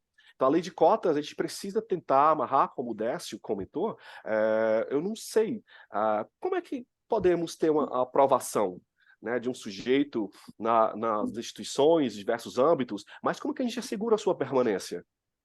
A evasão, ela é gritante em nosso país. E outra coisa que me deixa inquieta é um pouco de acesso que os sujeitos estão tendo às universidades, principalmente na educação superior, são professores sem formação específica, sem formação continuada, gestores que são truculentos e muitas vezes aqui são agressivos diante dos nossos direitos que nós já conquistamos por longos anos. Em relação ao plano Viver Sem Limites, da provocação da professora Patrícia, eu fico muito contente porque nós estamos agora na segunda versão do plano Viver Sem Limites. Isso é louvável também, é salutar. E no MEC nós temos aqui representações do CONAD. Titular, o professor Décio, que já mencionou. Temos os suplentes, como o professor Falck, que é da DPEBS também, assume essa dupla, a articulação. E o Décio já comentou bem sobre isso. Eles dois estão em diálogo constante. E a DPEBS, juntamente com o comitê aqui e com a articulação conjunta, tem assegurado os direitos das pessoas com deficiência, tem cobrado políticas, e nós também estamos atentos a isso. É óbvio, né, que já formalizamos, já colocamos, olha, temos que ter pauta da educação bilíngue do CONAD. Sim, já foi feito. E também, óbvio que há algumas resistências. Eu falo de resistência no sentido de que os setores, as pessoas com deficiência em si, têm diversas compreensões. E o plano Viver Sem Limites também ele não é um plano messiânico. Ele é um plano que vem tratar de uma questão de tentar sanar uma dívida histórica. Então, agora que nós temos a LDB, nós temos aqui uma educação específica para surdo, eu não vejo aqui o plano Viver Sem Limite como um inimigo, mas um problema que a gente pode tentar fomentar também, alinhar com o plano Viver Sem Limites. São os interesses que podem ser afins e não contra, entende? Então, o CONAD também ele tem movimentos específicos, então tem compreensões a respeito disso. Então, eu não posso aqui falar por um todo, mas falar sobre essa questão que você já mencionou, eu já tentei entrar em diálogo, aliás, estive em diálogo. Preciso esclarecer que a DPEBS, nós estamos aqui dizendo, nós somos contra a educação inclusiva. Eu ratifico a fala. Nós reconhecemos o movimento histórico de luta da pessoa com deficiência na perspectiva da inclusão. E isso a gente não pode negar. E a DPEBS não nega isso, jamais. E um direito de cada segmento. Então, cada segmento ou segmentos, eles se atrelam e buscam aí o melhor para si, o nada sobre nós sem nós. E isso é uma luta histórica e uma luta que não se pode apagar. Então, nós não somos contra o direito das pessoas que querem uma inclusão, e também nós não queremos que sejam contra uma educação bilíngue. E essa é uma oportunidade de parcerias, é uma oportunidade aqui de uma diplomacia que seja saudável. E as escolhas do movimento surdo, as escolhas do movimento da pessoa com deficiência na perspectiva da inclusão, é isso. Essas divergências ou essas especificidades, elas são ricas, né? As formas de pensar diversas, elas não atrapalham, elas enriquecem. Muito bem. Bom, nós já ficamos... Só mais uma coisinha, desculpa. Eu sei, a Rafaela ela fez uma provocação para o Décio, mas eu gostei muito bem da necessidade sobre a transparência, e nós surdos também precisamos falar de orçamento. Onde está sendo esse orçamento, para onde é que vai? E eu acredito que é gravíssimo. A DPEBS também tem se atentado e não tem feito vista grossa. O orçamento que tem que ser dado para a DPEBS, nós não temos orçamento para a DPEBS específico, não é isso. Nós não recebemos orçamento. Aqui, a DPEBS, nós temos fomentos específicos, são rubricas específicas. E se compararmos a outras rubricas de pastas, são pouquíssimas. Às vezes recebemos 3 milhões para deliberar, é um orçamento específico. Então, só para mostrar para vocês que nós temos desafios, e a cada ano nós, juntamente com o MEC e DPEBS, temos aí acionado para que a gente amplie melhor as formas de atuação e que a gente possa também ampliar aí leques de possibilidades para que possamos ser assertivos. Temos para formação continuada, temos para outros segmentos, também outros setores, aliás, voltados para a educação. Então, a gente pensa em ampliações. Eu quero dizer que a perspectiva da DPEBS é aqui agregar e buscar meios para que a gente possa sanar, reverter e mitigar. É isso. Muito obrigada. Gente, nós já estamos há mais de 2 horas. Trocar de intérprete. Troca de intérprete aqui. Eu acho que nós já estamos há mais de 2 horas neste debate maravilhoso e creio que nos devemos encaminhar para o final do evento. E aí, As pessoas que não puderam fazer perguntas, a gente informa que podem nos encaminhar e a gente dá um direcionamento, e também que brevemente este fórum está lá no canal do YouTube do Comitê Nacional Cegos com Lula Presidente, tá? Para vocês compartilharem, né? Nós temos também um site onde a gente divulga conteúdos. Queríamos agradecer a todos que aqui vieram com o intuito de debater e escutar. Agradecer aos queridos intérpretes, que são fundamentais. Agradecer à querida Ângela, que sem ela a gente não é nada, gente. Sem a Ângela a gente não é nada, né? E agradecer aos dois convidados, né? E já encaminhar para cada um despedir-se dessa plateia e dizer aquilo que o professor já disse, mas ele pode dizer de novo.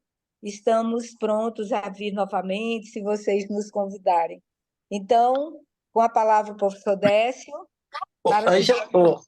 Joana, eu gostaria Oi. só de dar uma palavra, se for possível. Chiquinha, claro, por favor. Mas Santos estava aí, eu acho que chegando antes. Não, só para a Joana reforçar que este fórum ele está sendo gravado, né? A Joana já Mas reforçou. eu acabei de falar isso. Sim, não, isso que ele está também à disposição, tá, no Diretório Nacional do PT, no comitê lá da SORG, aí, coordenado pela Ângela. Isso, exato. Chiquinha, por favor. Joana, desculpa, a Então. Francisca, o Celso Farias e a Chiquinha levantaram a mão. Só para te avisar isso, tá? Tá, Tá eu bom, entendi, mas eu acho que pelo adiantado da hora... pelo adiantamento. Mas eu pedi a Joana só para dizer que eu fico muito feliz, né? Porque eu sou um fruto de uma mulher, de uma menina com deficiência, que nasci em 1964, onde surgia guerra em tudo que era canto, e eu hoje estou aqui, né, fazendo esta fala e agradecendo aos meus pais, ao amor deles, que me levavam ou num ombro ou num cavalo, eu e uma irmã com síndrome de Down, para uma sala de aula que nem se sabia o que era educação inclusiva. E hoje nós estamos aqui defendendo, né, a educação inclusiva como uma escola de todos e para todos. E esse é um compromisso nosso. Fico muito feliz aqui com a fala da Marisa e com a fala do professor Décio, e dizer que essa luta é nossa, e que essa luta é em defesa das nossas vidas, das nossas educações e das nossas condições na nossa casa e na nossa sociedade, e é em defesa da nossa democracia. E aí a gente tem que ter muita paciência, porque é de pingo em pingo que a gente colhe a água. Lá para a minha cidade, era pingando água num balde que a gente guardava para beber. E hoje nós temos cisterna em tudo, que é os maiores e os menores municípios, a gente tem cisterna com água. E hoje nós estamos discutindo aqui um grupo de pessoas com deficiência, cega, deficiente físico, deficiente intelectual, deficiente surdo, dizendo o que é que a gente quer. E aí nós já temos o Estatuto da Pessoa com Deficiência, que nós percorremos aí a 1.500 encontros, temos a convenção, temos pares já no governo, precisamos buscar essa sensibilidade dos demais, dos outros espaços, das outras instituições, para que a gente tenha, de fato, uma educação inclusiva que seja uma escola de todos e para todos, porque a deficiência não é só auditiva nem cega. Tem aí a deficiência intelectual. Aqui mesmo nós tivemos presente uma grande mãe, que é a Gilda, de uma menina com síndrome de Down, que hoje é uma jovem que tem ensino técnico e vai agora entrar na universidade, que está no teatro, que está no cinema. Então, isso tudo é uma luta nossa, sabe? Então, a gente tem que acreditar, confiar e fazer com que a gente possa avançar, né? E a formação permanente, continuada, será uma grande transformação. Então, nós precisamos estar junto aí do nosso governo, Lula, e dos progressistas, para que a gente possa fazer essa grande revolução e virar a chave, que é a gente cada vez mais está no nosso lugar de fala, né? E que a gente ocupe, assim como a Cida, assim como a outra deputada lá no Rio de Janeiro, ocupe os espaços da política pública e partidária, porque são elas que ajudam e que fazem com que as nossas as políticas públicas sejam de fato efetivadas. Então, quero agradecer aqui. Já está tarde, mas a gente, né, fez um bom debate e é só agradecer a todo mundo que participou e um beijo no coração. Muito obrigada. E eu sou de Quixeramobim do Ceará, terra de Antônio Conselheiro. Mas está em São Paulo. Mas moro em São Paulo aqui há 20 anos, graças a Deus. Mas não deixei a militância lá no Ceará. Guerreira, firme e forte guerreira. aqui. Para não dizer nos outros estados. Beijo. Beijo. Eu queria pedir desculpa ao querido Celso e aos outros companheiros. Realmente chegamos no limite do nosso tempo. Agradecer à querida Ângela, que já está há muito tempo, desde as 3h30 conosco. E passar para o professor Décio e depois para a professora Marisa se despedirem.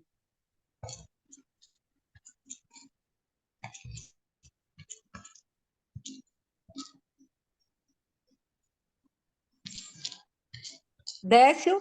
Pode iniciar, professor Décio. Eu quero agradecer, Joana, a oportunidade de estarmos nesse diálogo tão qualificado, dizer que estamos à disposição.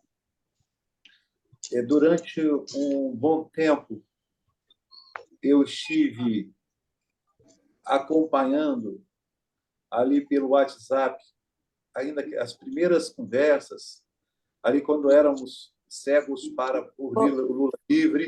Isso. Isso. E eu quero dizer o seguinte, que venham outros momentos como este, e eu vou ficar muito feliz de receber sempre encaminhamentos deste coletivo para que a gente possa fazer políticas públicas de educação especial na perspectiva da educação inclusiva para todas as pessoas. E é isso. Muito obrigado, viu? Muito obrigada. E aí agradecer aos tradutores e intérpretes e também a Ângela aí, que nos acolheu com tanto carinho. Muito obrigada. Professora Marisa.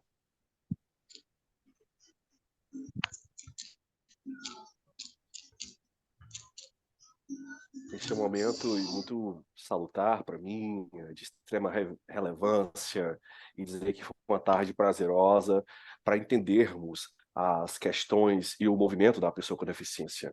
E saber que precisamos sempre estar alinhados, amparados, e o fórum traz essa perspectiva de congruência, mas também de divergências, mas pensando que podemos avançar.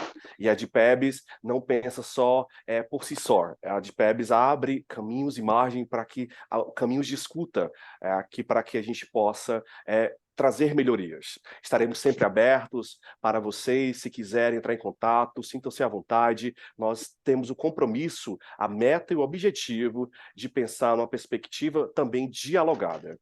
E esse momento foi um diálogo aberto, diálogo democrático, e é assim que nós pensamos e prospectamos. E aproveito também este ensejo para agradecer às pessoas com deficiência de um modo geral, de um país tão continental, está aqui acompanhando as ações e planejamentos do MEC. Também o Décio, que esteve aqui comigo partilhando essa tarde e que hoje também traz excelentes colaborações. E trazer que a SECADI tem um papel mesmo de protagonismo, de dar protagonismo às pessoas que por muito tempo não tiveram. E estamos aqui pensando num futuro melhor. E nós, como da DPEBs 3, surdos, representantes, protagonistas surdos, nada sobre nós sem nós, estamos nessa diretoria também cobrando ações do MEC, cobrando ações do poder público e dos 3 poderes também. Não estamos aqui apenas como oradores que pensam de forma desordenada ou pensando em impactar com um discurso bonito. Mas aqui o nosso momento é de apoio, de articulação conjunta e prospectando, pensando em ofertar e também dar uma resposta social. A Ângela também, que esteve aqui presente, nós já estivemos, acredito, anterior a isso. Estou antenado também ao discurso, às ações, a tudo que está acontecendo, e eu sinto muito lisonjeada por estar tendo esse contato, por estar sendo abraçada também, e sintam-se também convidados, estaremos sempre solícitos aqui para agregar, somar. Isso é de DPEBs. Obrigado. Muito obrigada a todos, acho que fizemos um fórum de excelência, agradeço demais. Desejo uma boa noite, um bom fim de semana a todos e confiram nossas gravações e compartilhem. Muito obrigada. Boa noite.